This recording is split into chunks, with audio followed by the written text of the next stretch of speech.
The stars stretched endlessly beyond the viewport of the UECS Liberty, a sleek patrol ship tasked with watching over humanity's fragile colonies scattered across the edge of known space. Captain Jason Bennett sat in his command chair, staring at the blinking light on the main console that signaled an incoming distress call. It wasn't unusual for colonies to send out such messages, after all. Life on the frontier was unpredictable, but this one felt different. The transmission was weak, fragmented, and garbled, almost as if it had been sent by someone who didn't know how to operate the equipment properly. "Can we clean it up?" Bennett asked, leaning forward slightly. His voice carried authority but also a hint of concern. He glanced toward Lieutenant Lisa Warren, the communications officer seated at her station nearby. Her fingers moved quickly over the controls as she tried to isolate the signal from the static. "I'm working on it, sir," Lisa replied without looking up. Her brow furrowed in concentration. "There's heavy interference, like something's blocking parts of the message." Bennett frowned. Interference wasn't uncommon either, especially near uncharted regions where strange phenomena could disrupt communications. But there was something about this particular signal that made him uneasy. New Hampstead, the colony supposedly sending the distress call, hadn't reported any issues recently. In fact, they'd gone eerily silent weeks ago, which wasn't normal behavior for a thriving settlement. Finally, after several tense moments, Lisa managed to filter out enough noise to make some sense of the words. A voice crackled through the speakers, barely audible but clear enough to send chills down everyone's spines. "Help, ... Please, attack imminent." The voice trailed off into more bursts of static before cutting out completely. The bridge fell silent except for the hum of the ship's systems. Every crew member exchanged glances, their expressions ranging from confusion to outright alarm. "What do you think, Captain?" asked Commander Ryan Caldwell, Bennett's second in command. Caldwell stood beside him, arms crossed tightly over his chest. "It could be a trap." Bennett didn't respond immediately. Instead, he leaned back in his chair, rubbing his temples, as though trying to rub away the weight of the decision ahead. Traps weren't unheard of out here. Rival factions or even pirates sometimes lured ships into ambush using fake distress signals. On the other hand, ignoring a legitimate cry for help would mean abandoning innocent lives and potentially losing an entire colony. "We can't just ignore it," Bennett said finally, his tone firm despite the uncertainty gnawing at him. "If this is real, those people need us." Caldwell sighed but nodded reluctantly. "Understood, sir. What are your orders?" "Set course for New Hampstead," Bennett ordered. "But keep shields raised and weapons ready. I don't want to walk into anything blind." As the Liberty approached the coordinates of the distress signal, the tension aboard the ship grew palpable. Crew members whispered among themselves, speculating about what might await them. Some thought it could be remnants of old wars, abandoned, drones or mines left behind by long-forgotten civilizations. Others believed it might be hostile aliens, a possibility no one wanted to dwell on too much. Lieutenant Daniel Cruz, the ship's chief engineer, joined Lisa at her station to assist with scanning the area. Together they worked tirelessly to gather as much information as possible before entering the system. Their efforts paid off when the sensors picked up faint energy signatures emanating from the planet below. "That doesn't look natural," Daniel muttered, pointing at the readout. "On the screen? Whatever these readings are, they're way stronger than anything a colony should produce," Lisa nodded grimly. "Could be alien tech, or maybe—" She hesitated, unsure whether to voice her fears aloud. "Maybe whoever attacked them left something behind." Before anyone could speculate further, alarms blared throughout the ship. Red lights flashed as the navigation officer shouted urgently, "Multiple contacts emerging from hyperspace." Everyone turned to the main view screen just in time to see a fleet of massive ships materialize seemingly out of nowhere. These vessels were unlike anything the crew of the Liberty had ever seen. Jagged hulls bristled with weapon turrets, and their dark, menacing silhouettes loomed closer with terrifying speed. "They're charging weapons," yelled the tactical officer, his voice shaking with panic. "Evasive maneuvers," Bennett barked. gripping the arms of his chair tightly. Raise shields to maximum. The Liberty twisted sharply, dodging the first volley of plasma fire. Explosions rocked the ship as stray shots grazed its shields, causing sparks to fly across the bridge. Chaos erupted as consoles sparked and crew members scrambled to stabilize critical systems. Despite their best efforts, the Liberty was hopelessly outmatched. The enemy ships fired relentlessly, overwhelming the smaller human vessel with sheer firepower. One direct hit tore through the starboard side, breaching the hull and sending debris flying everywhere. Amidst the chaos, Lisa grabbed Daniel's arm. "We have to get out of here," she shouted above the din. He nodded, already moving toward the nearest escape pod bay. They weren't soldiers, they were engineers and communicators not trained for combat. If the ship went down, their only chance of survival lay in getting to the surface of the planet below. With seconds to spare, they launched an escape pod just as another devastating blast crippled the Liberty. Through the small viewport of the pod, they watched in horror as their once proud ship exploded into a fiery cloud of wreckage. Tears streamed down Lisa's face as the pod hurtled toward the unknown world beneath them. When the pod crash-landed, deep within a dense jungle, everything went black for a moment. When Lisa came to, her head pounding and ears ringing, she found herself sprawled awkwardly against the curved interior wall of the pod. Beside her, Daniel groaned softly as he regained consciousness. "You okay?" she asked, her voice hoarse. "Yeah," he replied, wincing as he rubbed a bruise forming on his forehead. "Think so. Let's check outside." They climbed out cautiously, taking stock of their surroundings. Towering trees surrounded them, their thick trunks covered in moss and vines. The air smelled metallic, tinged with an underlying scent of decay.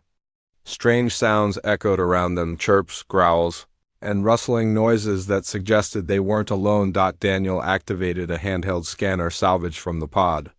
Its display lit up, showing the same energy readings they'd detected earlier. "Looks like whatever caused those weird signals is close," he said. Pointing deeper into the jungle, Lisa swallowed hard, clutching her rifle tightly. "Then let's move. We can't stay here." Every step they took seemed to bring new dangers. Plants shifted unnaturally as though alive. Shadows darted between trees faster than their eyes could follow. At one point, a low growl reverberated through the underbrush, making both of them freeze in place, but they pressed on, driven by desperation and a sliver of hope that they might find answers or at least a way to survive. Little did they know, the truth waiting for them was far stranger and far deadlier than anything they could have imagined. The jungle was alive, but not in the way Lisa Warren or Daniel Cruz had ever experienced before. Every sound seemed to carry weight. Each rustle of leaves, each distant screech felt like a warning. The air was thick and humid, pressing against them as though the planet itself wanted to suffocate intruders. They moved cautiously, their boots sinking slightly into the damp soil with every step. Lisa held her rifle tightly, her knuckles white from gripping it so hard. She scanned the area constantly, her eyes darting between shadows that shifted unnaturally. Daniel, meanwhile, kept one hand on his scanner while the other clutched a small toolkit slung over his shoulder. The device beeped faintly, its screen showing erratic readings as they drew closer to whatever was causing the strange energy signature. "This place feels wrong," Lisa whispered, her voice barely audible over the cacophony of alien wildlife.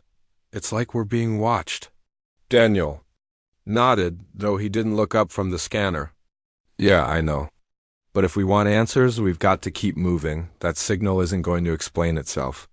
They pushed forward, navigating through dense undergrowth and climbing over fallen logs covered in slimy moss.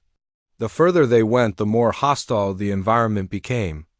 Plants seemed to move when they weren't looking directly at them, vines curling inward as though trying to trap their legs. Strange insects buzzed around their heads, some leaving stinging bites that burned worse than any bug bite they'd encountered before. Suddenly, Daniel stopped in his tracks, holding up a hand to signal Lisa to halt. "Do you hear that?" he asked, tilting his head slightly. Lisa froze, straining her ears. At first, she thought it was just another animal noise, but then she realized it was different, a low, rhythmic thumping, almost like footsteps. And it was getting louder. Something's coming, she said. Raising her rifle instinctively, before either of them could react, a massive creature burst out of the foliage ahead. It stood taller than a man, its body covered in thick armored scales. Its mouth was filled with rows of jagged teeth, and its glowing yellow eyes locked onto them immediately. The thing let out a deafening roar, shaking the ground beneath their feet. "Run!" Daniel shouted, already sprinting to the side. Lisa didn't need to be told twice. She turned and bolted after him, her heart pounding in her chest. Behind them, the creature crashed through the trees, tearing apart everything in its path. It moved surprisingly fast for something so large. Its claws slashing wildly as it pursued them, they zigzagged through the jungle, trying to lose the monster by changing direction frequently. For a moment, it seemed like they might actually escape it, slowed down, its roars growing fainter. But then another sound reached their ears, multiple growls, coming from all sides. "Oh no," Lisa breathed, stopping abruptly. She spun around, her rifle raised, only to see several smaller versions of the original creature emerging from the shadows. These ones were faster, sleeker, and clearly working together. "We're surrounded," Daniel muttered, pulling out a small device from his toolkit. He pressed a button on it, and a bright flash erupted, temporarily blinding the creatures.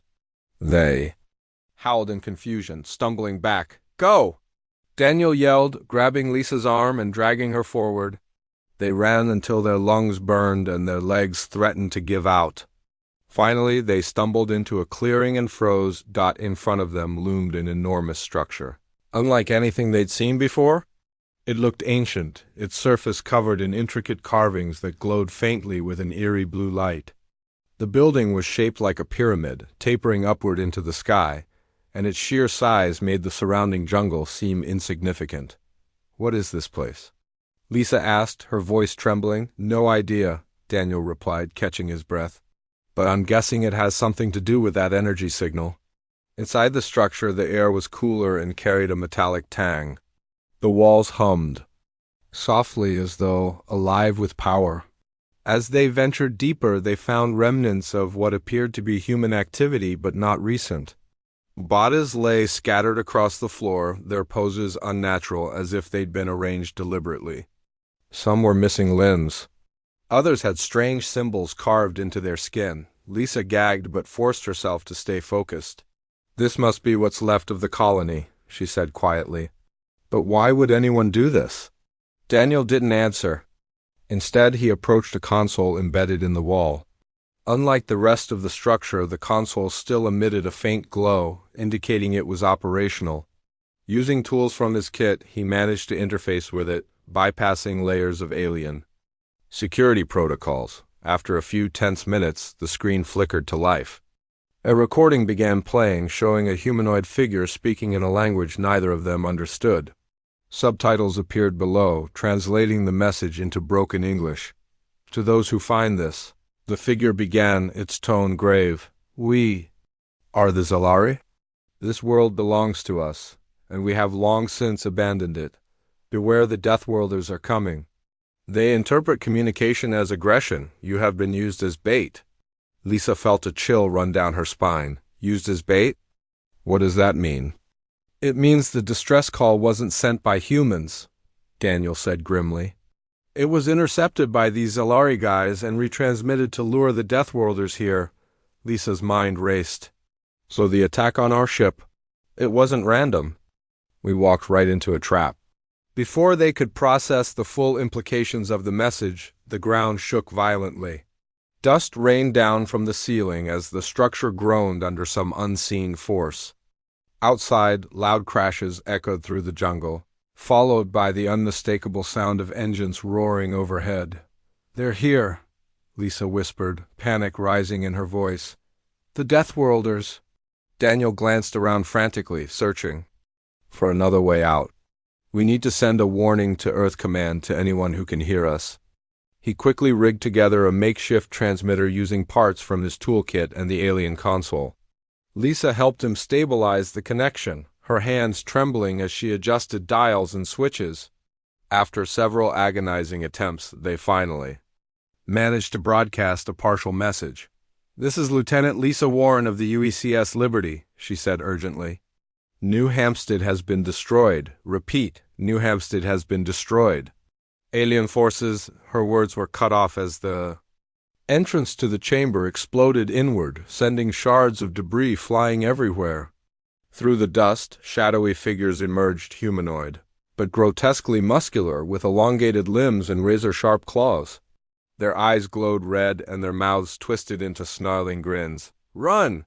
Daniel shouted, grabbing Lisa's hand and pulling her toward a narrow corridor leading deeper into the structure behind them. The Deathworlders gave chase, their guttural growls echoing through the halls. Lisa and Daniel sprinted as fast as they could, dodging falling rubble and leaping over obstacles. The structure seemed to be collapsing around them, its ancient systems failing under the strain of the invaders' assault. Finally, they reached a dead-end sealed door blocking their path. Daniel worked furiously to unlock it, sweat dripping down his face. Just as the first Deathworlder lunged at them, the door slid open with a hiss, revealing a dark passageway beyond. "In!" Daniel yelled, shoving Lisa inside before diving in himself.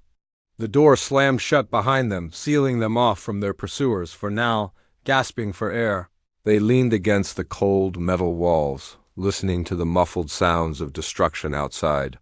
For a brief moment, they allowed themselves to hope they might survive. But deep down, they both knew the fight was far from over, whatever waited for them beyond this tunnel.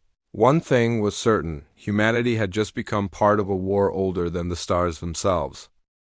The narrow passageway stretched endlessly before them, its walls smooth and metallic, glowing faintly with the same eerie blue light that illuminated the alien structure. Lisa Warren and Daniel Cruz moved cautiously, their footsteps echoing softly in the confined space. The air was cool but carried a strange, almost electric charge that made the hairs on their arms stand up. Neither of them spoke, they didn't need to. The weight of what they'd just witnessed pressed heavily on both their minds. Lisa clutched her rifle tightly, her fingers trembling slightly as she scanned the darkness ahead. Every shadow seemed to shift unnaturally, and every sound, no matter how faint, made her heart race. She glanced at Daniel occasionally, hoping his calm demeanor would reassure her. But even he looked tense, his jaw clenched as he adjusted the makeshift transmitter slung over his shoulder. "We can't stay here," Daniel finally said, breaking the silence. His voice was low but firm. "If those things find us, we're done for," Lisa nodded, though her throat felt too dry to respond. She knew he was right. The Deathworlders were relentless, judging by the ferocity of their attack outside. Whatever. These creatures they weren't just predators, they were hunters.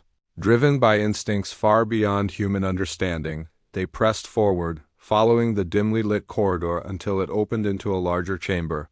The room was vast, its ceiling disappearing into shadow high above. In the center stood another console similar to the one they'd encountered earlier, but much larger and more intricate. Strange symbols pulsed across its surface, casting flickering reflections on the walls. "What is this place?" Lisa asked, her voice barely above a whisper. "I don't know," Daniel admitted, stepping closer to examine the console. "But it feels important, like it's controlling something." He reached out hesitantly, his fingers brushing against the surface. The moment he made contact, the entire chamber came alive. Lights flared brighter, bathing the room in an intense blue glow. A holographic projection sprang to life above the console, showing a map of the galaxy dotted with countless red markers. "Those must be colonies," Lisa said, pointing at the markers. "Human colonies." Daniel frowned, studying the display intently, and these lines connecting them. He trailed off, realization dawning on his face. "It's a network. They've been tracking us." Lisa's stomach churned. "You mean the Deathworlders have been watching us?" "Not just watching," Daniel corrected grimly. "Planning. This whole thing, the distress call, the ambush, it's part of a bigger strategy." Before they could delve deeper into the implications, a loud rumble shook the chamber. Dust rained down from above, and the walls groaned under some unseen force. Outside, explosions echoed through the structure, growing louder with each passing second. They're tearing this place apart, Lisa said, panic creeping into her voice. We need to get out of here. Daniel nodded, already working to extract data from the console. Just give me a minute. If we can download this information, Earth Command might stand a chance. Lisa hesitated, torn between urgency and necessity. Finally, she stepped back, keeping watch while Daniel worked. Her eyes darted around the chamber, searching for any sign of movement. The thought of being ambushed again sent shivers down her spine. Meanwhile, far above the planet, Commander Kyle Harper paced anxiously on the bridge of the UECS Sentinel. His ship had arrived in response to the Liberty's last transmission, only to find themselves facing a nightmare scenario. The Deathworlder fleet loomed ominously in orbit, their jagged ships bristling with weapons that dwarfed anything humanity possessed. Status report. Harper barked, stopping beside Lieutenant Emily Torres. The tactical officer, Torres swallowed hard, her hands flying over her controls. Sir, their numbers are overwhelming. We're outnumbered 3-1, and their firepower is unprecedented. Harper clenched his fists, his mind racing. He couldn't afford to lose another ship knot after the Liberty. But retreating without engaging would leave New Hampstead and possibly all of humanity vulnerable. Prepare to engage, he ordered reluctantly. Focus fire on their lead vessel. Maybe we can punch a hole through their formation. The Sentinel surged forward, its engines roaring as it charged toward the enemy fleet. Plasma bolts streaked across the void, lighting up the darkness with flashes of blinding energy. For a brief moment, it seemed like the humans might hold their own. Then the Deathworlders retaliated, their weapons struck with devastating precision, crippling several escort ships within seconds. Explosions rippled through the human fleet, sending debris spiraling into the void. The Sentinel rocked violently as a direct hit tore through its shields, forcing Harper to order evasive maneuvers. Shields at 30%, Torres shouted, her voice cracking under the strain. We can't take much more of this. Harper gritted his teeth, his knuckles white as he gripped the railing. Launch evac shuttles to the surface. Retrieve any survivors and fall back to extraction point Delta. But sir, Torres began, only to be cut off by Harper's sharp glare. That's an order, Lieutenant. Do it now. As the Sentinel limped away, several smaller shuttlecraft detached from its hull and descended toward the planet below. One of them managed to land safely near the alien structure, where Lisa and Daniel were still trapped inside. Back in the chamber, the two survivors heard the distant roar of engines. Lisa rushed to a crack in the wall, peering outside just in time to see the shuttle touchdown. Relief flooded through her, but it was short-lived. Behind them, the Deathworlders had breached the outer sections of the structure and were closing. In fast! They're coming, Lisa warned, turning back to Daniel. Hurry! Daniel cursed under his breath, his fingers flying over the console. Almost there. Got it. With a final beep, the data transfer completed, and he grabbed the transmitter containing the crucial information. Let's go! He shouted, grabbing Lisa's arm and pulling her toward the exit. They sprinted through the corridors, dodging falling debris and narrowly avoiding collapsing sections of the structure. Behind them, the Deathworlders roared in pursuit, their claws scraping against the walls as they closed the distance. Just as they reached the entrance, the ground shook violently, throwing them off balance. Lisa stumbled but quickly regained, her footing dragging Daniel along with her. They burst outside just as the shuttle's ramp lowered, revealing a squad of soldiers ready to evacuate them. Get aboard! One of the soldiers yelled, waving them forward. Lisa and Daniel didn't hesitate. They scrambled onto the shuttle, collapsing onto the floor as the ramp closed behind them. Moments later, the craft lifted off, leaving the crumbling structure, and the pursuing Deathworlders dashed behind Dot. As the shuttle ascended, Lisa stared out the viewport at the devastation below. The alien structure collapsed entirely, consumed by flames and smoke. Above them, the battle raged on, with the remnants of the human fleet desperately trying to escape. One soldier approached them, offering water and medical supplies. Are you injured? He asked gently. Lisa shook her head, though her hands were still shaking. No, just shaken. The soldier nodded sympathetically. You're safe now. We'll get you back to the Sentinel. Safe wasn't a word Lisa believed in anymore. Not after everything they'd seen. The Deathworlders weren't just a threat, they were a plague, spreading chaos wherever they went. And humanity had no idea what it was truly up against. Once. Aboard the Sentinel, Lisa and Daniel were taken to a secure briefing room. Commander Harper greeted them personally, his expression grave as he listened to their account of what had happened on the planet. This changes everything, Harper muttered, pacing back and forth. If what you're saying is true, then the Deathworlders aren't just attacking, they're hunting. And they've been using us as bait, Daniel added bitterly. Every colony we've established, every signal we've sent, it's all been feeding into their strategy? Harper nodded, his jaw tightening. Then we need to warn Earth. Command immediately. We'll transmit your data as soon as we jump to hyperspace. The Sentinel limped away from the battlefield, its crew battered, but alive. As the ship entered hyperspace, Lisa sat alone in the corner of the briefing room, staring blankly at the floor.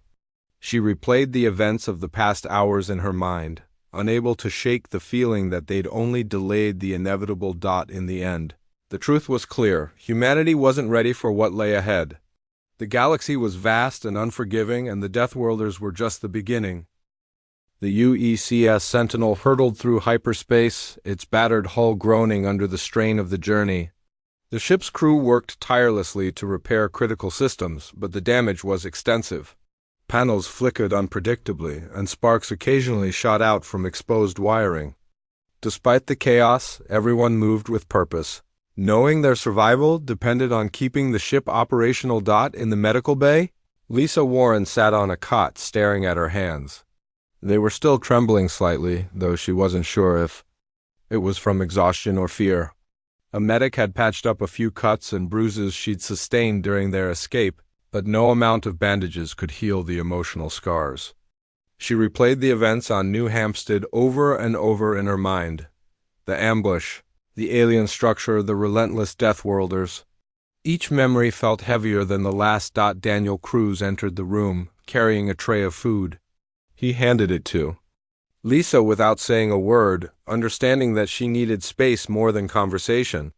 For now, silence was better than empty reassurances. He sat down beside her, his own plate untouched as he stared at the wall. We did what we could, Daniel said finally, breaking the quiet.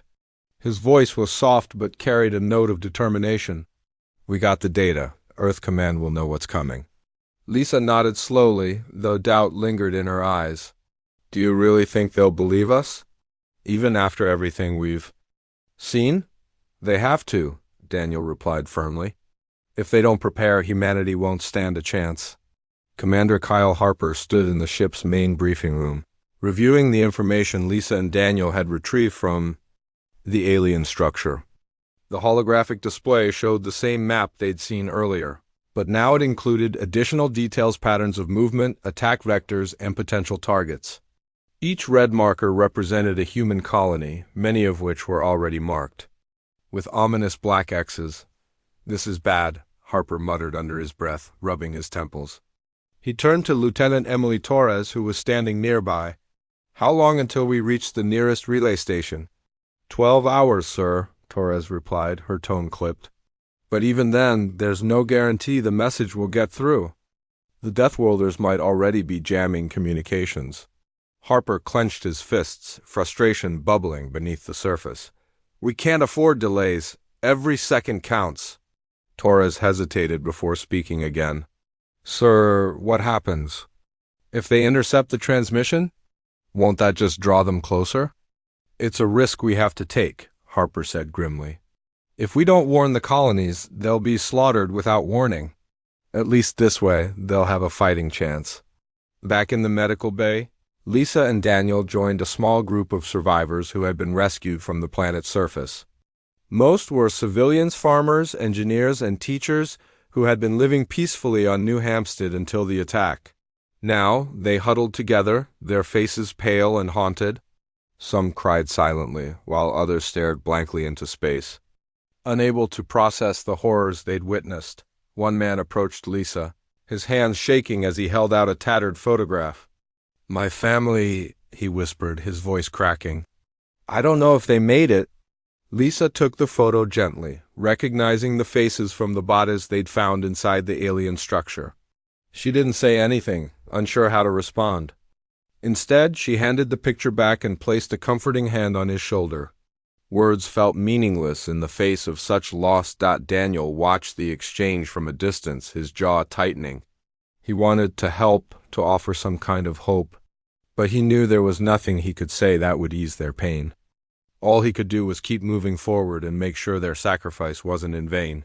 As the Sentinel neared the relay station, the crew prepared for the worst.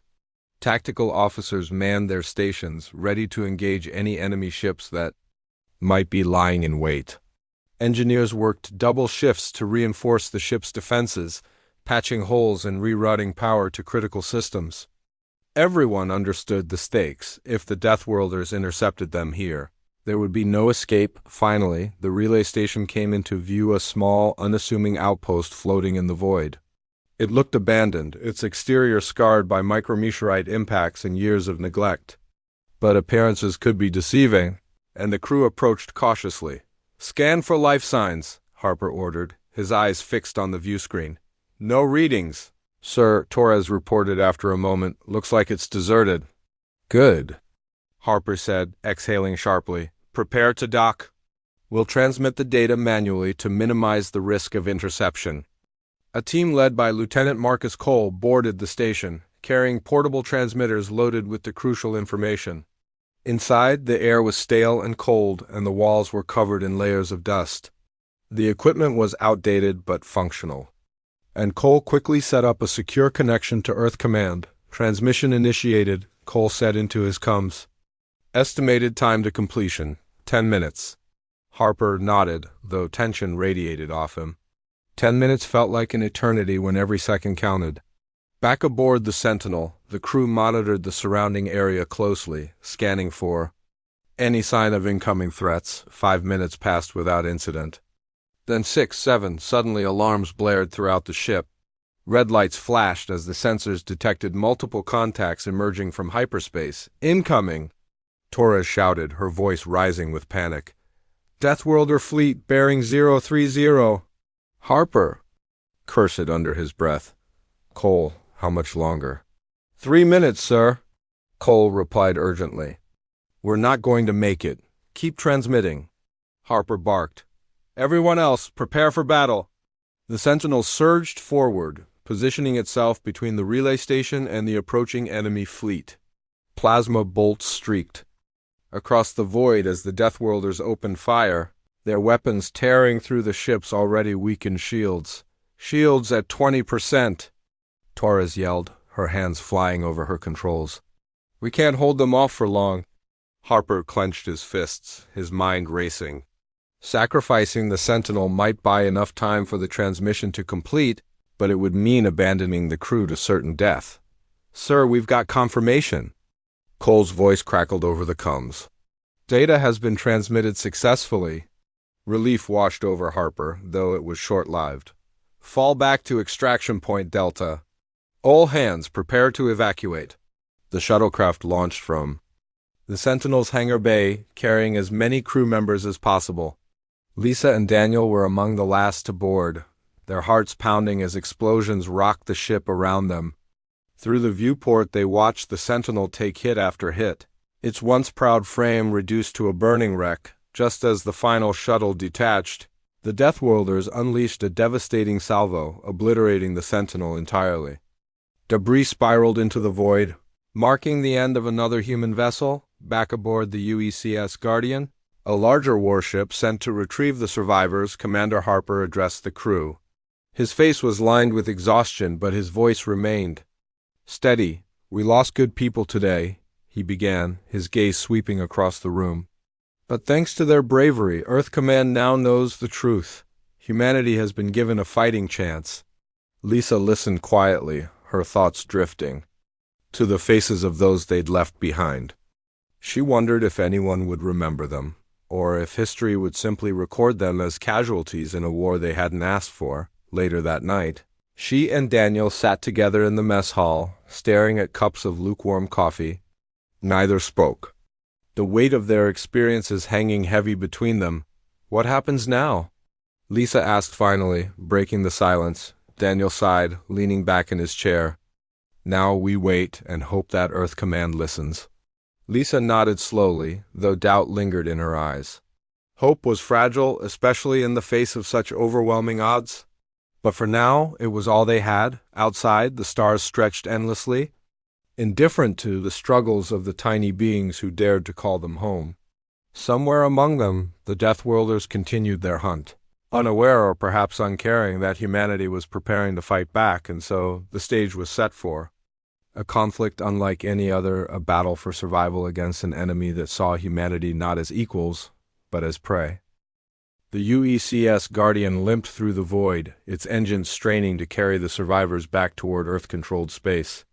The ship was overcrowded, its corridors filled with wounded crew members and civilians who had barely escaped the destruction of New Hampstead. Despite the chaos, an uneasy quiet settled over the vessel as everyone processed what they'd witnessed. The Deathworlders weren't just a threat, they were a storm sweeping across the galaxy, leaving devastation in their wake. Lisa Warren sat alone in a corner of the mess hall, staring at the cup of coffee Daniel Cruz had brought her earlier. It had gone cold hours ago, but she hadn't touched it. Her mind raced with questions. What would Earth Command do now? Would they listen to the warnings or dismiss them as paranoia? And even if they did prepare, would it be enough? Daniel joined her eventually, sliding into the seat across from her. He looked tired, his face pale and drawn, but his eyes still carried a spark of determination. Still thinking about it? He asked softly. Lisa nodded, setting the untouched cup aside. How can I not? Every colony we've built, every signal we've sent, they've all been targets. And we didn't even know. Daniel leaned forward, resting his elbows on the table. We know now.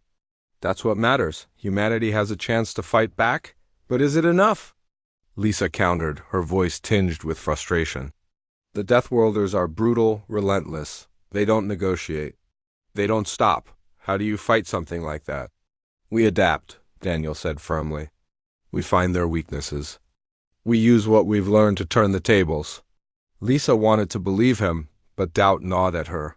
Humanity had always been resilient, but this was different. This wasn't just another war, it was survival against an enemy that viewed humans as prey. Back on Earth, the data transmitted by the Sentinel reached Earth Command after bouncing through multiple relay stations. Analysts worked around the clock to decode the information, piecing together the grim picture it painted. Maps showed red markers scattered across the galaxy, each representing a human colony under threat.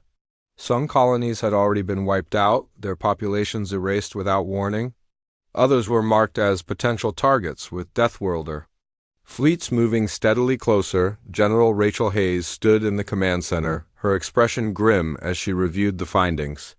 Around her, officers bustled about, updating displays and coordinating responses. The room buzzed with tension, the weight of the situation pressing down on everyone. This changes everything, Hayes muttered, turning to Colonel Nathan Briggs, her second-in-command. If these creatures see communication as aggression, then every colony we've ever established is at risk. Briggs nodded, his jaw tight. We need to issue a full-scale alert. Mobilize every available ship, reinforce colonies, and prepare for the worst. Hayes hesitated, considering the implications. Warning the colonies would save lives, but it could also provoke the Deathworlders into accelerating their attacks. Either way, humanity was running out of time. Do it, she said finally. Send the message. Every colony needs to know what's coming. Weeks passed as humanity scrambled to prepare for the inevitable. Ships were recalled from distant missions, their crews briefed on the new threat. Factories worked overtime to produce weapons and defenses, while scientists analyzed the data recovered from New Hampstead, searching for any advantage they could exploit. Colonies fortified their perimeters, digging trenches and setting up automated turrets. Civilians trained in basic combat, learning how to handle firearms and build barricades. Despite these efforts, fear spread like wildfire. Rumors circulated.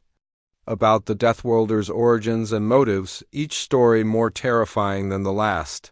Some claimed they were ancient predators, born from a dying world and driven by instincts older than the stars themselves.